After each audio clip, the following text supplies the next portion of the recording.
প্রতিদিন বাচ্চাদের একই টিফিন তো দেওয়াই যায় না, তারপর আবার টিফিন নষ্ট হবার একটা ভয় থাকে।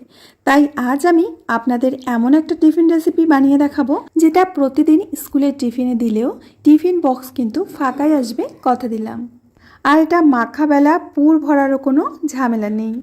তাছাড়াও এটা তোমরা ব্রেকফাস্ট বা ডিনারেও খেতে পারো।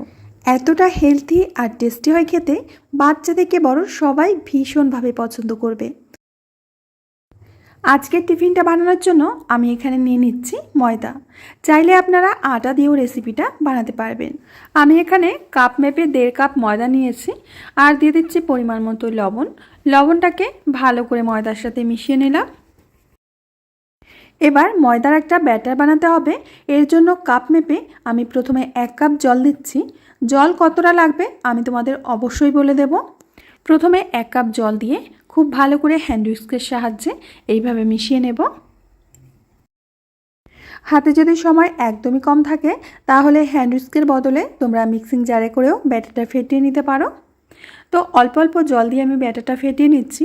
ব্যাটারের মধ্যে যেন কোনো দানাভাব না থাকে সেদিকে একটু খেয়াল রাখবে। তো ধীরে ধীরে এইভাবে ফেটাতে ফেটাতে একেবারে স্মুথ একটা ব্যাটার তৈরি হয়ে যাবে। এখন আমি তোমাদের ব্যাটারের ঘনত্বটা দেখিয়ে দিচ্ছি। ঠিক এরকম একটা পাতলা ব্যাটার কিন্তু আমাদের তৈরি করতে হবে। আর এখানে জল লেগেছে আমাদের 2 কাপ থেকে মোটামুটি 1 চামচ মতো জল রয়ে গেছে। মানে এখানে আমাদের 1.5 কাপ ময়দার জন্য 2 কাপ জল লেগেছে।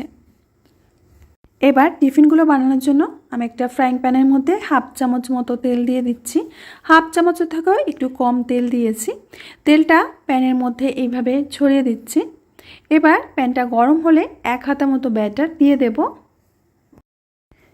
এবার হাতার পেছন দিক দিয়ে এইভাবে হালকা করে একটু ব্যাটারটাকে ছড়িয়ে বড় করে দেব।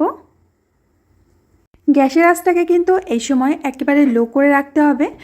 মোটামুটি 20 থেকে 30 সেকেন্ডের মধ্যে এইভাবে পরোটাটা শুকিয়ে আসবে উপর থেকে, তখন এইভাবে উল্টে দিতে হবে। এখানে আমি পুর হিসেবে ব্যবহার করব অর্ধেকটা সিদ্ধ আলুটাকে এইভাবে গ্রেট করে দেব। এটার আমি আলাদা করে মাখামাখি করলাম না, সরাসরি আমি দিয়ে দিচ্ছি। এবার এর ওপর থেকে কিছু কুচনো পেঁয়াজ দিয়ে দিচ্ছি।